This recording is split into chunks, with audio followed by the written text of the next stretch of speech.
Seigneur soit avec vous. Lecture de l'Évangile de Jésus-Christ selon saint Jean. Gloire à toi, Seigneur.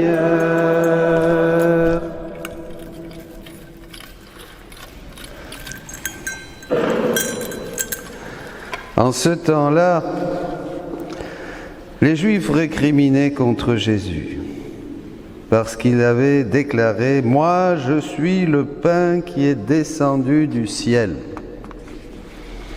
Ils disaient « Celui-là n'est-il pas Jésus, le fils de Joseph?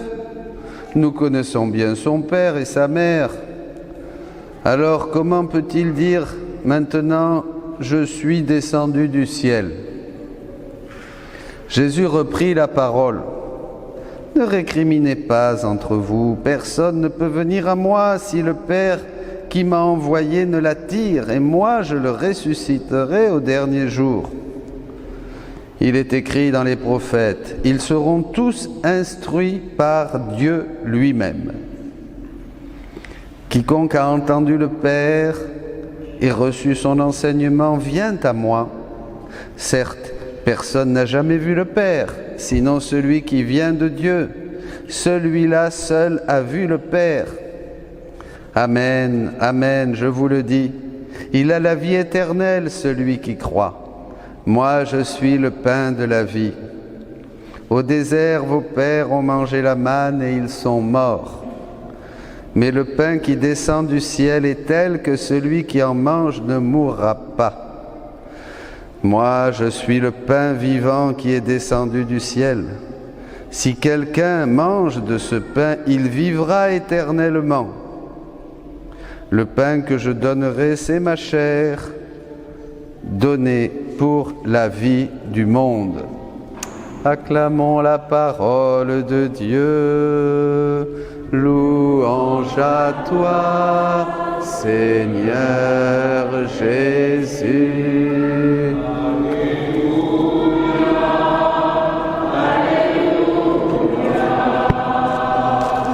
Alléluia, Alléluia, Alléluia, Alléluia, Alléluia.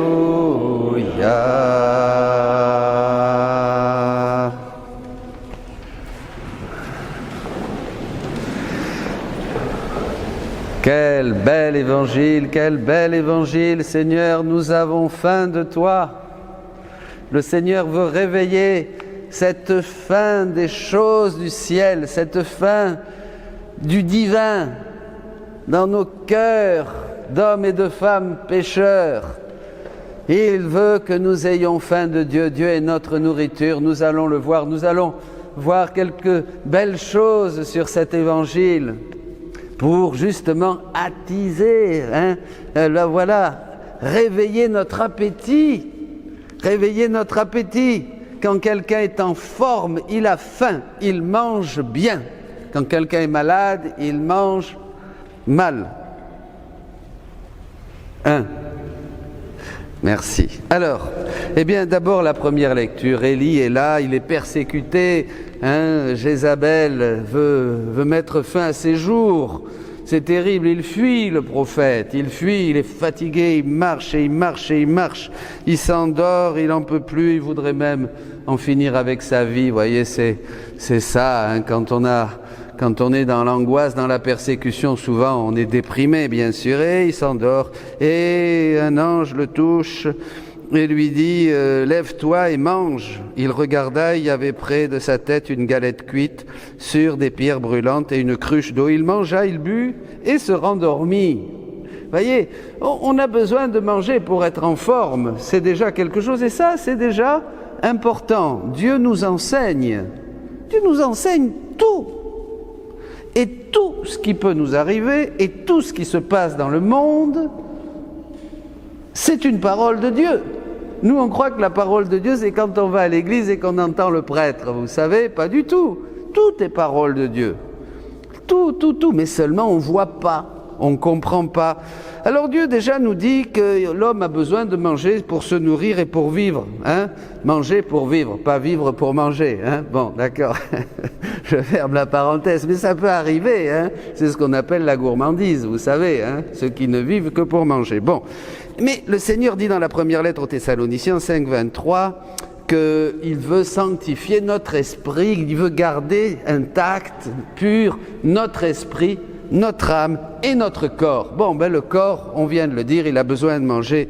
Mais l'âme, eh bien l'âme aussi a besoin de se nourrir. Vous voyez, ça c'est très très important. Et justement, le fait de manger, pour être en forme, manger une nourriture solide, hein, les aliments que nous achetons au marché, c'est un signe et c'est quelque chose qui veut nous dire que Dieu veut aussi nourrir notre âme.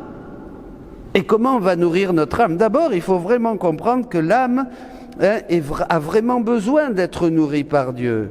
Jésus dit, ma fille, ma volonté est plus qu'une nourriture corporelle. L'âme, elle se nourrit en faisant ce qui plaît à Dieu. Que nous mangions, que nous buvions, tout ce que nous faisons, faites-le, faisons-le pour la gloire de Dieu, dit l'apôtre Paul. Vous comprenez, c'est très important. Donc mon âme va se nourrir. Hein, si je fais la volonté de Dieu, je vais être nourri par Dieu, parce que je vais plaire à Dieu, et parce qu'il va pouvoir déverser en moi son amour, son Esprit Saint. Plus que la nourriture corporelle, ma volonté, Seigneur, dit Jésus. Celle-ci donne la force au corps, la nourriture corporelle, lui procure de la chaleur, met de la vie dans ses membres, augmente la quantité de son sang, ravive l'intelligence de la personne et l'incite à de nouveaux travaux et sacrifices.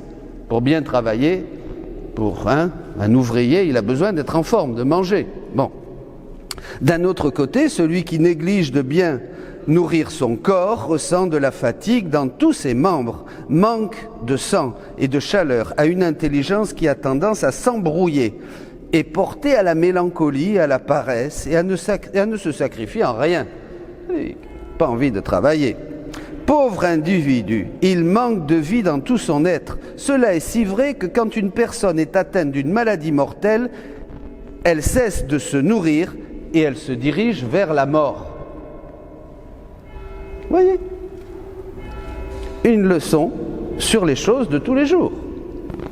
Le parallèle, ce que Dieu veut nous dire à travers ça. Ma sagesse a établi, l'âme a elle aussi besoin de nourriture. Et la divine volonté est pour elle une nourriture délicieuse, comme Jésus. Quand il voulait nourrir, il voulait donner à manger à Jésus, les disciples avaient été, les apôtres au marché. Et Jésus a dit non. J'ai une nourriture que vous ne connaissez pas. Ma nourriture, c'est de faire la volonté de celui qui m'a envoyé. Cette nourriture la rend forte, l'âme, dans la recherche du bien et débordante d'amour pour son Dieu. Elle remplit l'âme de vivacité, la poussant à croître dans toutes les vertus, à entreprendre de nouvelles œuvres et à faire de grands sacrifices. Elle se reflète dans l'intelligence de la personne et elle mène à connaître son Créateur de mieux en mieux, l'amène à connaître son Créateur de mieux en mieux et à lui ressembler de plus en plus. Le sang divin abonde dans cette âme et en fait croître la vie divine. Voyez ? De plus, cette nourriture est disponible à chaque instant, à chaque respiration, jour et nuit, en toutes choses, autant de fois qu'on le désire. On peut dire à Dieu, nourris-moi, je t'aime. Tu es mon Seigneur, tu es mon Dieu. Je cherche ta vie, je cherche ton amour, je cherche ton cœur, je cherche ta lumière. Contrairement à ce qu'il en est pour la nourriture corporelle, on n'a pas à craindre que si on en prend trop, on puisse être incommodé. Il n'y a pas d'indigestion dans le divin. Vous pouvez manger, vous pouvez prier, vous pouvez vous ouvrir, vous pouvez vous nourrir de Dieu, de sa parole, vous pouvez aller à la messe tous les jours. Ça ne va pas vous faire de mal. Ça ne fait pas de mal de prier. Il y a quelqu'un un jour qui a dit à sa femme, arrête de prier, tu vas devenir folle. Mais non, c'est pas vrai. Il s'est trompé, cet époux. Il s'est trompé, on ne devient pas fou à force de prière, au contraire, on devient sage et on devient saint. Et on va au ciel. dit saint Alphonse de Liguori. Celui qui prie se sauve, sûrement. Celui qui ne prie pas se condamne, sûrement, dit le saint Alphonse de Liguori, docteur de l'Église. Tout au contraire, plus on en prend de cette nourriture, plus on est fortifié et plus on croit dans la ressemblance avec son Créateur. Celui qui ne prend jamais de cette nourriture s'expose à mourir éternellement. Quant à celui qui en prend rarement, il est faible et inconstant dans le bien, froid, en amour, pauvre, en sang divin. La vie divine est anémique en lui. La lumière de son intelligence est faible au point qu'il ne sait à peu près rien de son Créateur et que par conséquent sa ressemblance avec lui est faible. Vous voyez, c'est intéressant.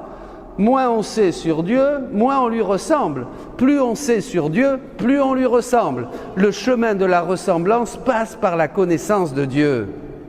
Je répète, le chemin de la connaissance passe, de la ressemblance passe par la connaissance de Dieu. Mais évidemment, prenez deux époux, ils ont envie de se connaître. Plus ils se connaissent, plus ils s'aiment. Plus ils s'aiment, plus ils sont d'accord, ils font une âme. Ils font une seule chair et un seul esprit, vous êtes d'accord avec moi? Ils s'unissent dans la chair, bien sûr, hein, en s'unissant comme époux. Mais pourquoi ils le font? Parce qu'ils sont un cœur, un seul cœur, ils sont unis, ils sont ensemble.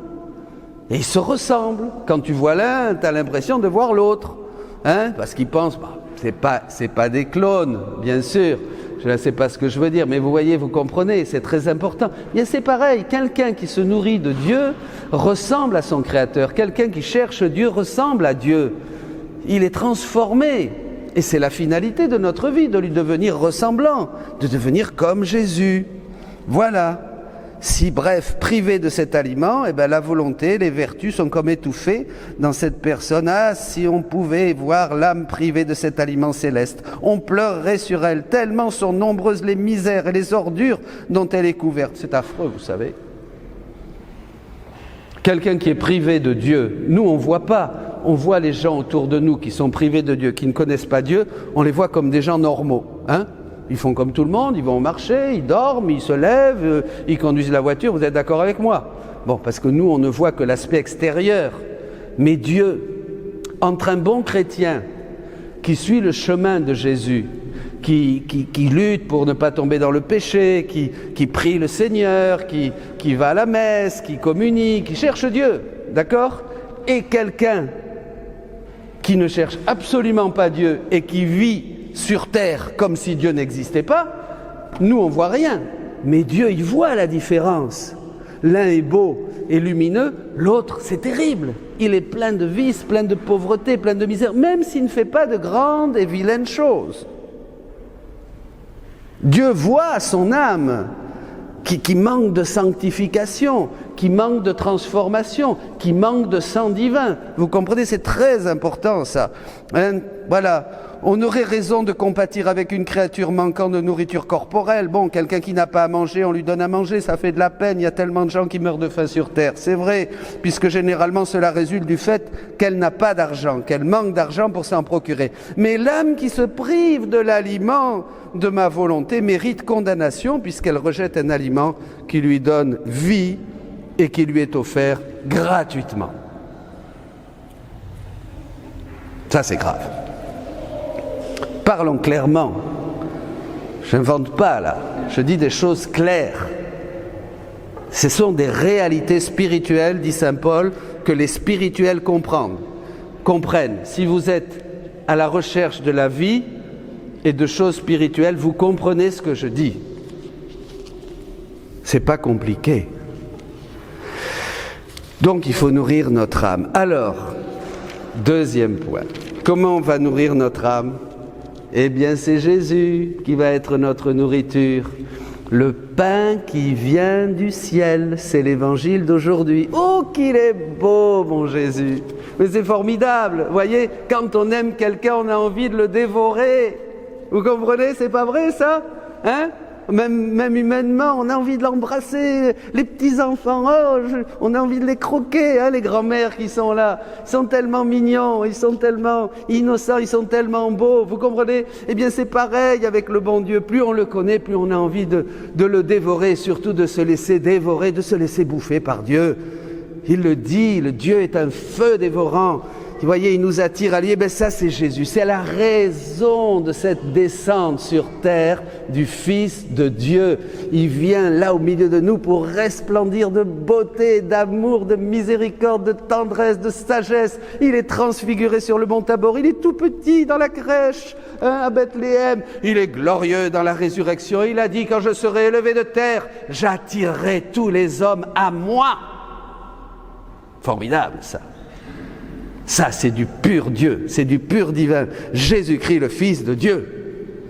Et alors, comme il le dit ici, comme il est le pain du ciel, il va nous nourrir bien sûr de sa volonté, puisque c'est vraiment, il va nous faire la volonté du Père qui va devenir notre aliment. On va être attiré à Jésus pour faire comme Jésus. Et alors, pour nous aider, qu'est-ce qu'il nous donne ici? L'Eucharistie. L'Eucharistie. Vous comprenez pourquoi on communie à la messe, pourquoi on va à la messe? Et normalement, je vais vous dire, la piété eucharistique résume tout. Quelqu'un qui aime la messe, quelqu'un qui aime l'Eucharistie, eh bien déjà, il est vraiment sur le chemin du salut. Il est vraiment sur le chemin de la rédemption. Parce que Jésus, justement, a dit « Je serai avec vous tous les jours jusqu'à la fin du monde ». Vous comprenez? Donc Jésus est resté avec nous, certes, pour continuer sa passion, bien sûr, puisque dans le tabernacle, il continue à souffrir sa passion d'une manière non sanglante, mais réelle, mais surtout pour nourrir ses enfants, dans la mesure où ils ont faim de Dieu. Ah, attention! Dans la mesure où ils ont faim de Dieu. Ça ne sert à rien de recevoir l'Eucharistie si en amont, avant ça, il n'y a pas une vraie recherche de Dieu. Vous comprenez? Une vraie vie de prière, un vrai désir de changer, un vrai désir d'aimer les frères, de pardonner, de lire la parole de Dieu, de se confesser, de vivre les sacrements, de travailler même à l'église, d'aider dans la paroisse, je ne sais pas moi, tout ce que vous voulez. Hein. Il faut une vraie vie spirituelle, une activité de l'âme qui cherche Dieu et qui témoigne de Jésus-Christ. Alors s'il y a ça, eh bien l'Eucharistie évidemment vous attire. On a envie d'aller à la messe parce que, oh là là, c'est bon, je me nourris de Dieu. Déjà, je me nourris de lui dès le matin, quand je me réveille. Après, je me nourris de lui dans le travail. Je parle même de lui dans ma boîte, dans mes travaux, en vacances. Je témoigne de Jésus, quoi. Hein, voilà, j'ai pas peur de dire Jésus-Christ est mon Seigneur. Vous comprenez? Et puis, je vais à la messe, bien sûr, pour me fortifier dans mon chemin de témoin du Christ vivant, ressuscité. Alléluia! Voilà, vous comprenez, c'est clair ça. C'est clair. Donc c'est Jésus là. Il est le pain du ciel. Alors l'Eucharistie, oui, mais. Alors là je vais mettre un mais. Ah là là, mon Dieu. Écoutez bien ça. C'est très important. Oui. J'avais reçu la communion, dit Louisa, et elle était très affligée parce qu'elle toussait. Elle toussait. Et elle a été suffoquée. Et après plusieurs toux violentes, elle s'est calmée, mais elle se disait « Ah là là, j'ai fichu en l'air, quoi, ma communion, j'ai pas pu. Jésus était là et j'ai passé mon temps à tousser. Les accidents de l'hostie sont maintenant consommés. Jésus est parti et je ne sais pas où le trouver. Oh là là, que c'est dommage. » Donc elle était très triste, vous voyez. Et pendant qu'elle pensait ça, Jésus est arrivé et lui a dit « Ma fille, ne sais-tu pas qu'il y a une communion qui est éternelle ? Si grande et qui n'est pas sujette à diminuer ou à être consommée. » C'est-à-dire que plus que l'Eucharistie, plus que Jésus dans l'hostie, c'est ce que je vous disais avant, c'est cette communion constante à Dieu qui nous nourrit à travers tout ce qui vit, tout ce qui existe. C'est très important ça. On fait une bonne catéchèse aujourd'hui. Alors il dit, eh oui, les voiles qui cachent aux créatures sont consommés, ne sont pas susceptibles de périr comme les voiles de l'hostie sacramentelle. C'est-à-dire que Jésus veut dire que Dieu se donne à nous partout.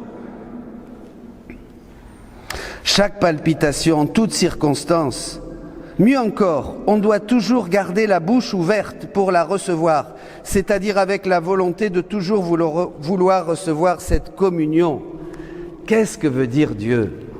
Il veut dire que s'il nous donne l'Eucharistie, c'est pour qu'on reste la bouche ouverte. Ah, comme ça. Pourquoi ? qu'est-ce que ça veut dire? C'est-à-dire avoir le cœur ouvert à chercher Dieu et à faire sa volonté, à chercher Dieu et à le reconnaître dans tout ce qui existe. D'abord la vie qu'il m'a donnée, lui dire merci. Le soleil, les étoiles, lui dire merci. Le vin, le pain, tout ce que nous mangeons, lui dire merci. Les frères, les sœurs qui nous entourent, lui dire merci. À chaque respiration, à chaque battement de cœur, Dieu se donne à nous. Mais on n'est plus habitué à ça parce qu'on est tombé dans le péché, nos yeux se sont fermés, nos sens se sont tournés vers les choses sensibles et terrestres et on est devenu accro au matériel. On est devenu complètement matérialisé, complètement bestialisé, on pourrait dire. Voyez, vous comprenez, c'est pour ça que le monde va si mal. Dieu veut nous rééduquer, Dieu veut nous rééduquer. Donc Jésus vient comme le pain du ciel, il nous guérit par les sacrements, il nous pardonne, il nous donne son amour, sa miséricorde, il nous apprend la parole de Dieu et il nous nourrit dans l'Eucharistie pour que nous revenions sur le chemin de Dieu. Et que notre seul bonheur, ça soit de vivre et de faire et de vivre dans sa volonté, comme Jésus. J'ai un aliment que vous ne connaissez pas, ma nourriture est de faire la volonté de celui qui m'a envoyé. Ma nourriture, quand les disciples lui proposent de manger. Le Christ est clair. Vous comprenez, c'est ça le chemin. Et c'est ça que Jésus veut dire, qu'il y a quelque chose de plus grand, cette communion. Par contre, la communion sacramentelle n'a pas été donnée comme origine des créatures, ni comme fin, mais comme un moyen, une aide, un rafraîchissement et un remède. Et les moyens, les secours, etc. sont donnés de façon limitée. Ils ne sont pas perpétuels. Alors, pour conclure, maintenant vous êtes convaincus, j'espère. Vous avez compris. Cherchez Dieu. Cherchez Dieu, mais cherchez-le vraiment. Qu'est-ce que dit l'Évangile? Personne ne peut venir à moi si le Père ne l'attire. Si vous vous trouvez faible, si vous vous trouvez tiède, moi c'est ce que je fais tous les jours, parce que tous les jours je lutte contre ma tiédeur. Tous les jours je lutte contre ma paresse spirituelle. Je demande à Jésus qui m'envoie l'Esprit Saint, au Père, Père, envoie-moi l'Esprit pour que je sois attiré à Jésus, pour que j'ai envie de lire ta parole, pour que j'ai envie de méditer ta passion, pour que j'ai envie de me confesser, pour que j'ai envie de prier, pour que j'ai envie de lire des livres spirituels, pour que j'ai envie d'aller à la messe, pour que j'ai envie, pour que je puisse vraiment te chercher tout le temps, tout le temps, tout le temps, sans arrêt.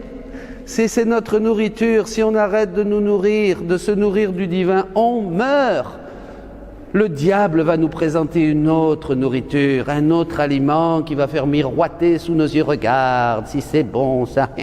Et voilà. Et on se fait avoir. Et on commence à bouffer ce que mangeaient les cochons du fils prodigue. Vous vous rappelez ? Le fils prodigue, dénué de tout, il n'avait plus d'habits, il était tout nu, tout dégueulasse. Il voulait se nourrir de la nourriture des porcs. Et même ça, on ne lui donnait pas. Mais nous, si nous prenons conscience que nous sommes des enfants de Dieu, nous allons dire « Père, attire-moi ». Eh bien, on va terminer par une petite prière. Vous tous qui regardez, vous tous qui êtes là, vous allez dire dans votre cœur, on va être honnête avec Dieu, d'accord? On est honnête? Allez, on est honnête. On est à la messe, on ne peut pas mentir. Si on est à la messe, ça a des conséquences. On ne va pas à la messe impunément. Ce n'est pas anodin d'aller à la messe. Aller à la messe, c'est dangereux. Eh bien oui, c'est dangereux spirituellement parce qu'on peut se faire bouffer par Dieu. Hein? Le Seigneur peut vous tomber dessus là et vous allez devenir des saints. Vous vous imaginez? C'est terrible. D'un moment à l'autre, comme ça, le bon Dieu te tombe dessus avec le Saint-Esprit, là. C'est ce qui m'est arrivé, moi, un jour, hein. Et paf, t'as envie de cheminer, t'as envie de prier, tu rentres chez toi et tu dis à ton mari, tu dis à ta femme, maintenant je vais aller à la messe tous les jours. Mais ça va pas, elle est folle. Mais qu'est-ce qui te prend? Mais qu'est-ce qui te prend, mon chéri? Mais reste tranquille. J'en connais comme ça. Eh oui, on les prend pour des fous parce qu'ils aiment Dieu, parce qu'ils ont faim de Dieu, vous comprenez? Demandons au Père qu'il nous attire, puisque c'est l'Évangile. Père, attire-moi, toi. Dis-le dans ton cœur. Père, je ne veux plus être attiré par les choses du monde. Ça m'a conduit au péché d'ailleurs. Les choses du monde, l'argent, l'alcool, la gourmandise, la sensualité, le pouvoir, l'orgueil, toutes ces choses m'attirent et me détruisent.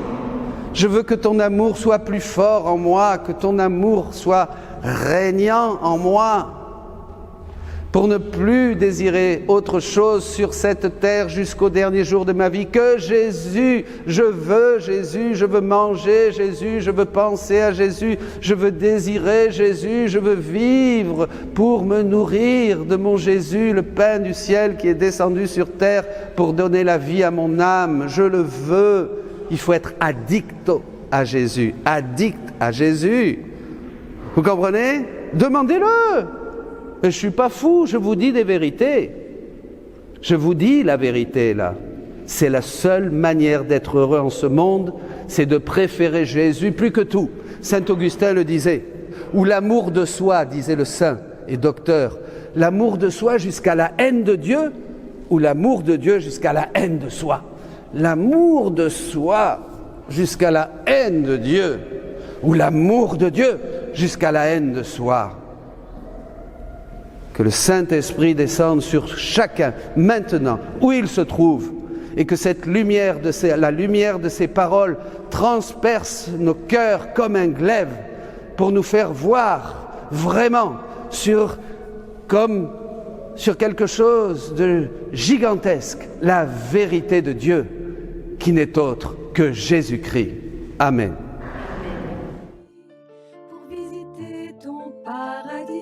J'entends ta voix parler tout bas et tu me serres dans tes bras. Tu es bien là, tu me remplis d'amour pour toi, ô toi mon roi, mon Yeshua. Je veux rester tout près de toi à t'écouter, ô toi mon roi, mon Yeshua. Mon chant, ma force viennent de toi, je ne suis rien quand t'es pas là. Je pleure tout bas quand tu te caches, je ne peux pas vivre sans toi.